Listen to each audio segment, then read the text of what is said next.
Pada zaman dahulu kala, ketika pengetahuan masih ragu gulita dan manusia belum berkembang, orang mengira bahwa hujan adalah air yang jatuh dari ujung tangki air yang berada di ujung langit. Ketika manusia semakin pintar dan ilmu pengetahuan semakin berkembang, orang mengira bahwa hujan adalah suatu proses yang alamiah. Air menguap, membeku menjadi awan, semakin membesar, dan jadilah hujan. Orang-orang berkata bahwa ini adalah proses yang alamiah, tidak ada campur tangan siapapun di dalamnya. Hujan, ya hujan. Siklusnya sudah datang dan berjalan. Kita jadi ingat pelajaran kita waktu SD, ketika malaikat ada 10. Jibril menurunkan wahyu, Mikael membagi rezeki dan mengatur turunnya hujan. Ketika hujan berlebihan, apakah malaikat Mikael sedang marah? Atau mungkin Mikael lupa mengatur takaran hujan? Atau mungkin Mikael ketiduran sampai lupa mematikan keran? Wa anzalna sama'am ima'am biqadri askanuhu fil ardi wa inna ala dahabihi laqadirun. Dan kami turunkan air dari langit dengan kadar yang tertentu, maka kami endapkan dia dalam bumi, dan kami pun berkuasa menghabiskannya. Tahukah kita bahwa air setiap detiknya 16 ton air yang menguap dari bumi? Dan tahukah berapa kita air yang turun dari hujan? Sebanyak 16 ton air menjadi hujan. Tahukah kita tinggi awan yang terjadi penyerapan dari laut? 12.000 meter. Dan berapakah benda tetesan air hujan dengan ketinggian ini jatuh dari ketinggian tersebut? 558 km per jam.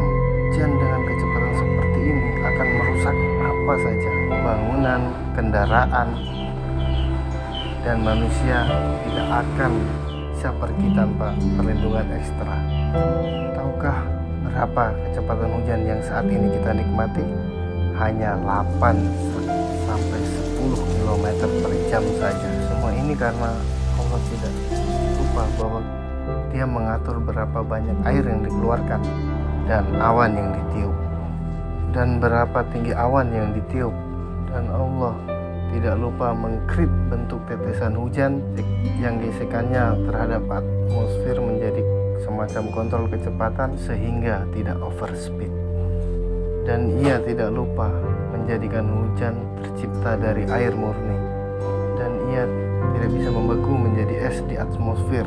Meskipun suhu di sana mencapai minus sekian derajat Celcius, maka hujan tetap ada kadarnya, kadar speednya, kadar volumenya, dan kadar zatnya. Tidak berlebih dan tidak kurang, dan Dia sendiri yang akan memutuskan kapan saatnya tiba. Dan hujan itu diendapkan di dalam bumi, lalu kita nikmati kebun-kebun yang subur, anggur, kurma, apel, berbagai buah-buahan yang kita nikmati setiap harinya. Dan kita sebagai manusia, kita nikmati keseimbangan ini tanpa kita sadari setiap hari.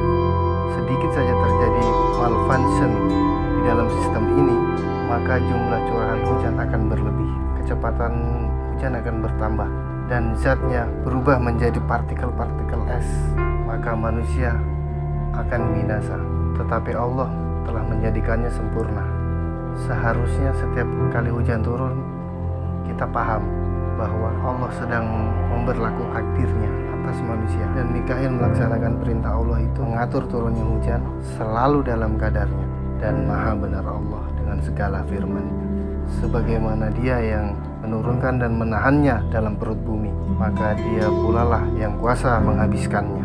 Tugas kita hanyalah berdoa seperti yang diajarkan kita waktu di TPA atau waktu di sekolah dasar atau di madrasah. Allahumma sayyibana firlana. Allah turunkanlah hujan